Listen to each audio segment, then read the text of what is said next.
Hey,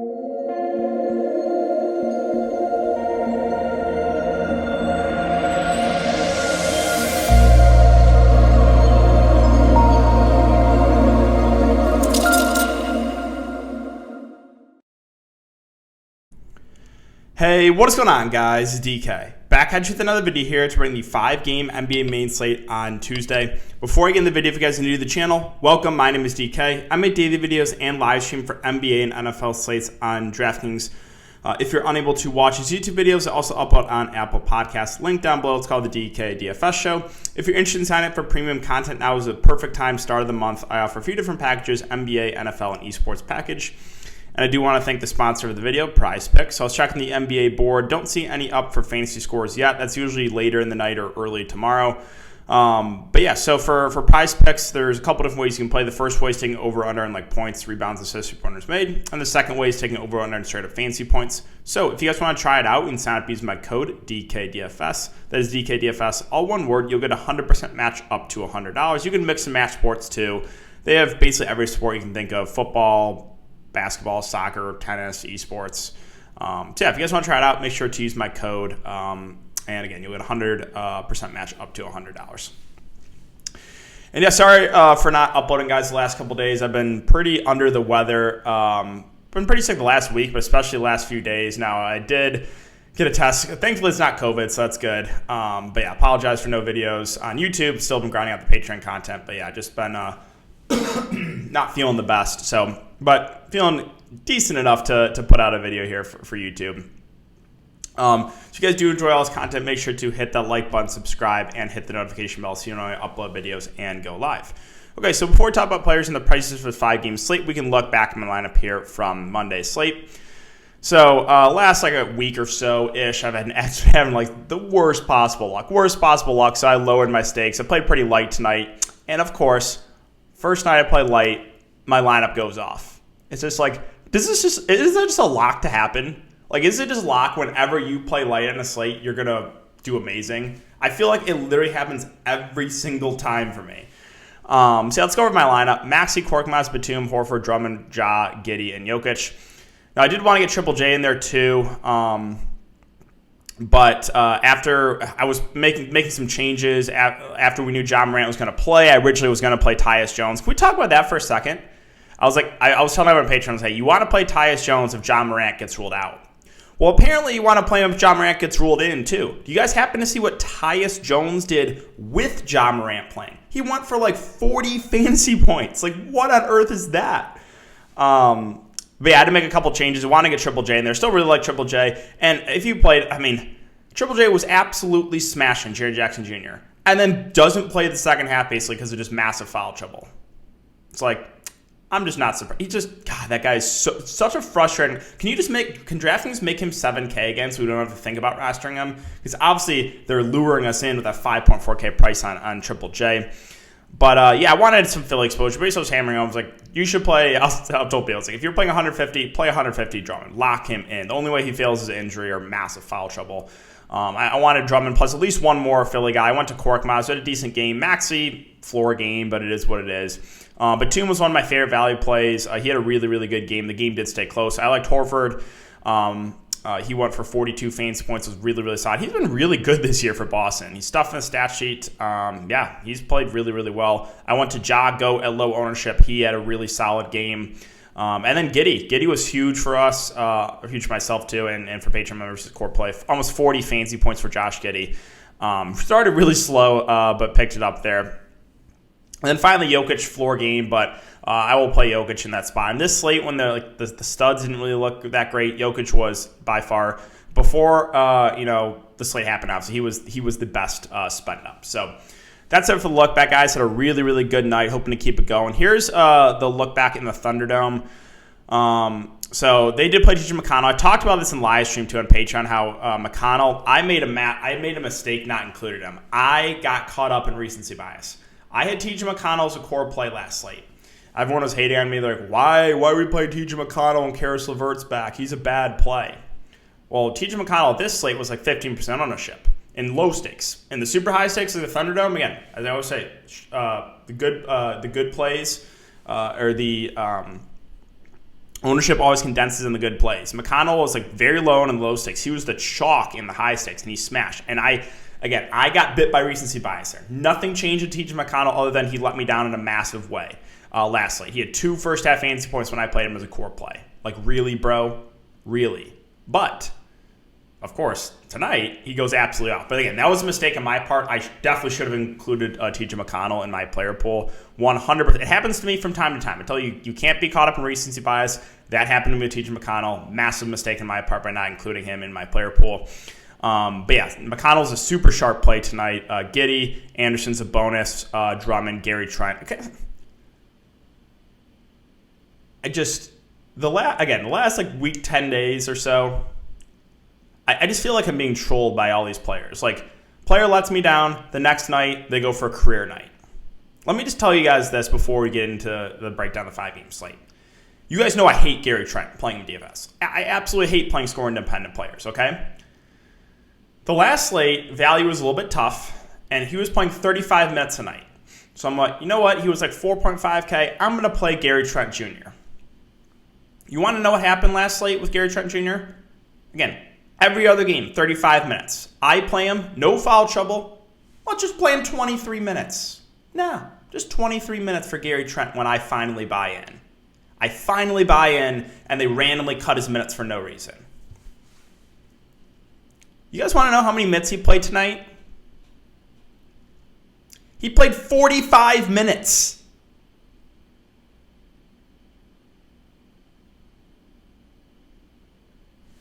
I play Gary Trent. Minutes massively cut, 23.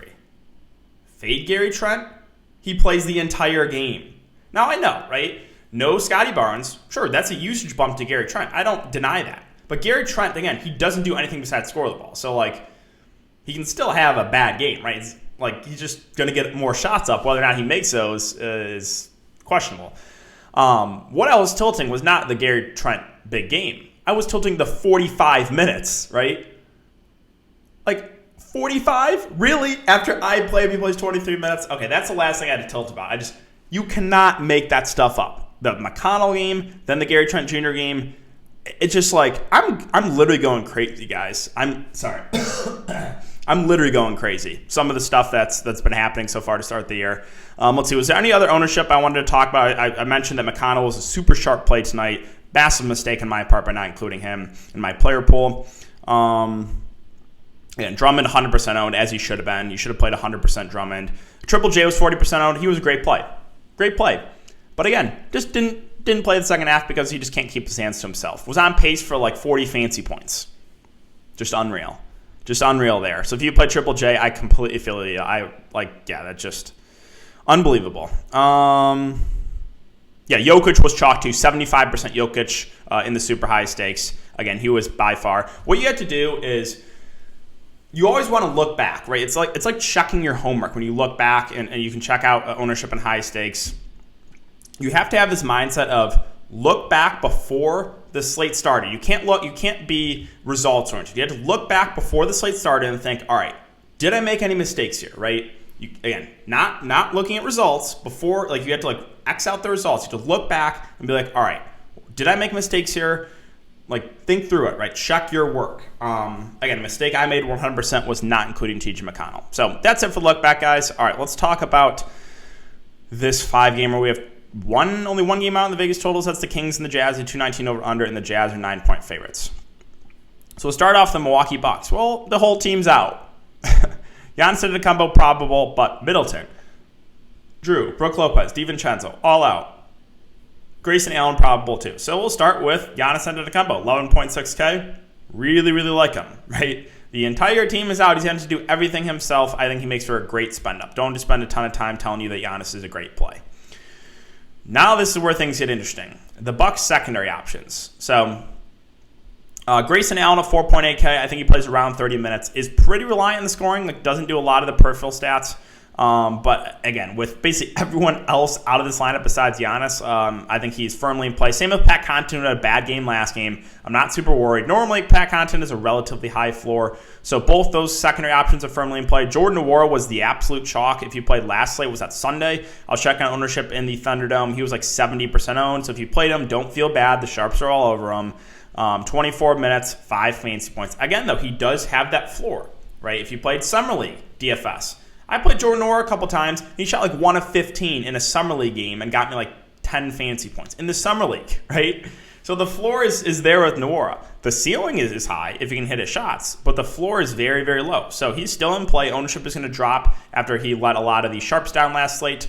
But I still think he's viable in tournaments. Again, though, has a pretty low floor, so just know that. Bobby Portis, I want to see what the restriction is. They said he was on a 15-minute limit. Last game he played 19 minutes. So if there's no limit for Bobby Portis here, I love him. Bobby Portis is a great point per minute guy. If he's going to be limited to like 15-ish minutes, then he's a secondary option for me.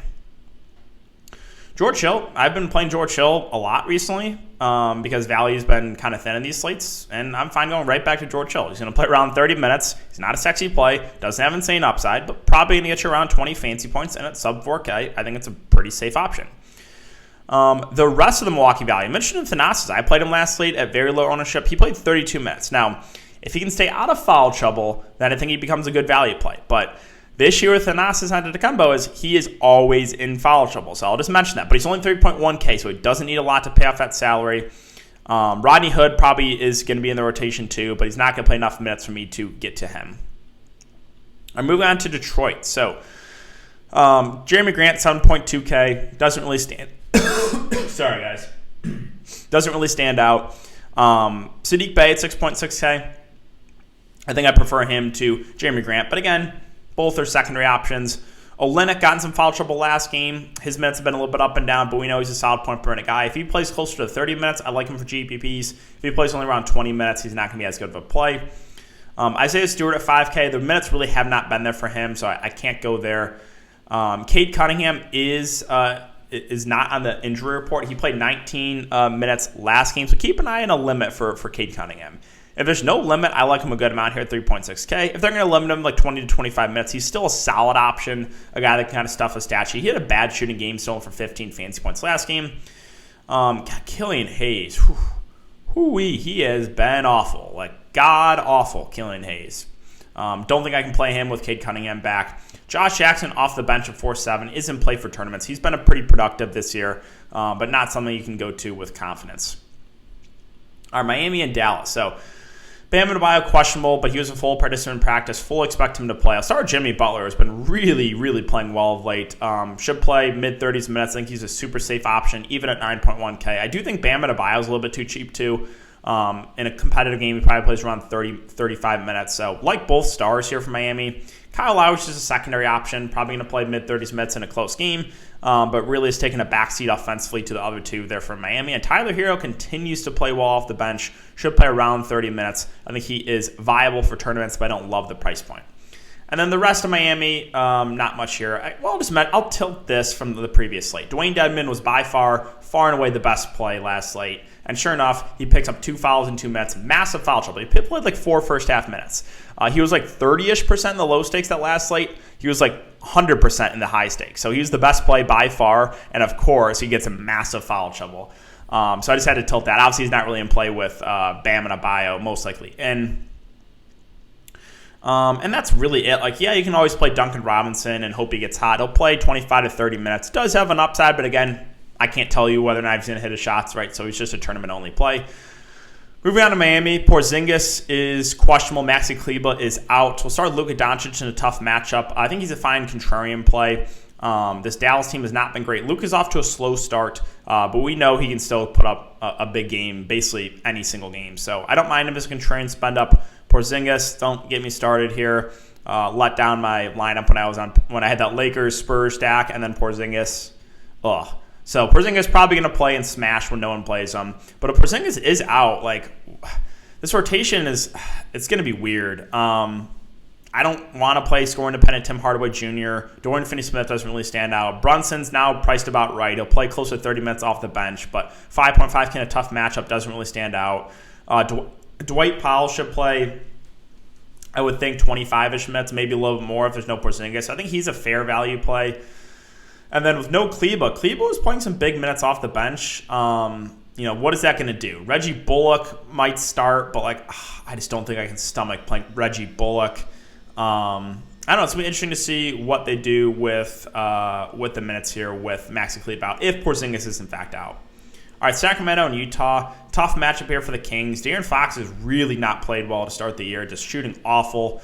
Tough matchup here. Then Price doesn't really stand out to me. Again, as I will keep repeating myself, give the MVP to Harrison Barnes and Miles Bridges. They are the best players to ever play. Harrison Barnes, I haven't played him yet. I told you guys this story probably 3 times now, but same thing happened last year. And when I finally bought into him, he massively busted, went back to the old Harrison Barnes. He's just playing massive minutes, though, getting a ton of shot attempts up. 7.4K. I'm going to say he's playable. I'm probably not going to play him. If I do play him, fade him. Rashawn Holmes at 6.3K. If he stays out of foul trouble, he's going to play around 30 minutes. Going up against Rudy Gobert, though, not the best matchup, so I'll make him a GBP-only play for me. Halliburton and Hield are both fine tournament options, but neither really stand out. On the Utah side, it's a really good matchup here, but they are fully healthy. When they're fully healthy, them and the Suns are pretty similar to me. Mitchell at 8.8K, I don't mind him with Conley in the lineup, though, does take a little bit of a usage hit, so fine tournament option. Gobert at only 8.1K is in play. I hate playing this guy, but yes, he does have upside. Conley, I think, is a relatively safe option, but really haven't seen a big Conley game yet this year. He's been hovering around 25-ish fancy points. And the rest of these guys are just secondary options. One of these guys probably has a decent game, like Clarkson, Bogdanovich, Ingles, Royce O'Neal, but none of them are going to stand out when they're fully healthy. And then I will mention Whiteside, because I do kind of like Whiteside's revenge game narrative here. He's playing big minutes, even in close games. He's playing 15 to 18 minutes. That's really good for a guy, Whiteside, of only 4K, and that he's a good point per minute guy. So I actually do like Whiteside a good amount there for value. All right, Pelicans and Suns. So Pelicans are pretty thin. Brandon Ingram, Devontae Graham, both listed as questionable. We will see if they're going to be able to go. But the one constant for this team so far this year, one of my favorite players, Jonas Valanciunas, is going to play around 35 minutes if the game stays close. He continues to smash. Just super, super consistent. Double-double every single game. Ayton might be out too. Once again, I am perfectly fine paying this price point for Jonas Valanciunas. I'll repeat myself again here. If Jonas Valanciunas continues to play 35 minutes a game, or 35 plus, he should be $10,000. I'm not kidding. With Zion Williamson out, obviously. When Zion returns, different story. With Zion Williamson out, and JV continues to play 35 plus minutes, he should be $10,000 on Draftkings. He's that good of a point per minute guy. So I like JV a lot here. I think the only concerns are potential blowout and foul trouble. That's it. If the game stays close and he stays out of foul trouble, JV's most likely going to get you there. Again, the rest of the Pelicans, so Ingram, if he does play, don't mind him. It's a contrarian spend up. Devontae Graham, again, both questionable. If they're both out, then NAW is going to be the clear second guy in this offense. He has not really been shooting the ball well, but I think he would be firmly in play. And then there would be some value if Ingram and Graham are both out. Like a guy like Josh Hart at 4.9K. I would guess Kira Lewis starts for Devontae Graham, so he would become a potential value play there at 3.1K. So, monitor that Pelicans news because if Ingram and Graham are both out, there's definitely going to be some value here. Moving on to the Suns. The Suns, like I said, are the Jazz. When they're fully healthy, they don't have a ton. There's not much interest. Well, they're not fully healthy, or they might not be. DeAndre Ayton, questionable. Left last game, did not return. If DeAndre Ayton does not play, let me introduce you to JaVale McGee at 3.4K, who has been smashing in 15 minutes off the bench. And if he starts, would assume probably at least 25 minutes. Don't think twice about it. That's all I'm going to say. Jalen Smith would be the backup center, and he would actually be a decent contrarian spend-up. Was really good in the Summer League. Another solid point per minute guy. So, can JaVale McGee really play 32, 33 minutes? I'm not sure. Maybe they split it 24 each with McGee and Jalen Smith. If that's the case, I think Smith makes for an interesting contrarian option. And that's assuming Ayton's out. If Ayton's in, you can actually still go to JaVale McGee, who's going to play around 15 minutes off the bench and be productive. But yeah, if Ayton's out, again, don't think twice about JaVale McGee. As far as the guards go, it's a good matchup here for Booker and Paul. I like Booker for tournaments. The floor is relatively low because he's not going to handle the ball as much when Paul is healthy. But 8K in this type of matchup, that looks pretty solid. And Chris Paul, the safer option because, again, he's going to handle the ball more, a little bit higher floor with the assist. I think both guards are firmly in place, especially if DeAndre Ayton is out. And the rest of the wings, like Bridges, Crowder, Cam Johnson, they're all just secondary plays. I will mention Cam Johnson is really cheap. He's probably going to play around 20 minutes. So 3.3K does feel a little bit too cheap for him. All right, finally, Houston and the Lakers, late night hammer. Well, this one's a tricky one because it has some blowout risk. Kind of blew out last game. I guess the Rockets made it competitive at the end, but like that game was never really in doubt. Christian Wood, 8.3K, I think is a fair play.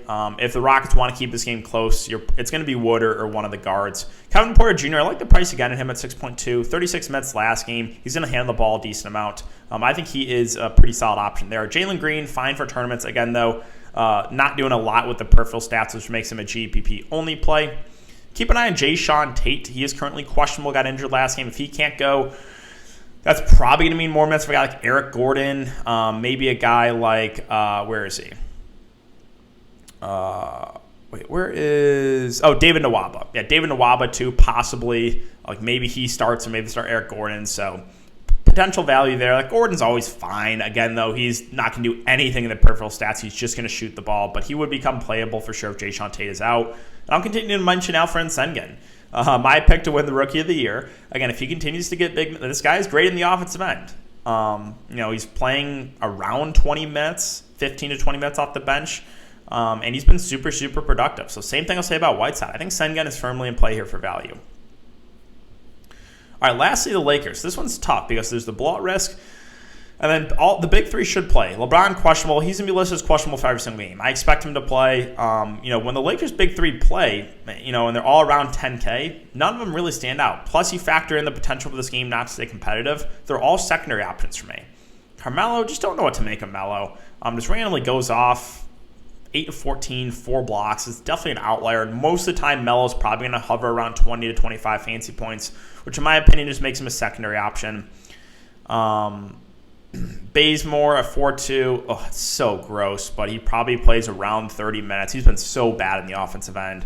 Now, there is one piece of news to keep an eye on. That's Dwight Howard. He is questionable. If he can't go, that probably means a couple extra minutes for DeAndre Jordan. Now, what they did last game, they started AD at the 5 and brought DeAndre Jordan in as the backup 5. So they used DeAndre Jordan kind of in that Dwight Howard role, like starting the second and fourth quarter and playing a decent amount of each of those quarters. DeAndre Jordan's a solid point per minute guy. So if there's no Dwight Howard, I actually think he's a pretty good value play at that price. And that's really it, guys. So that's going to do it for the video today. If you have been enjoying the content, make sure to hit that like button, subscribe, and hit the notification bell. I'm most likely going to be doing a YouTube live stream tomorrow, so make sure to check that out, guys, general Q&A style. Thanks again. Have a great night, and I'll see you guys all tomorrow.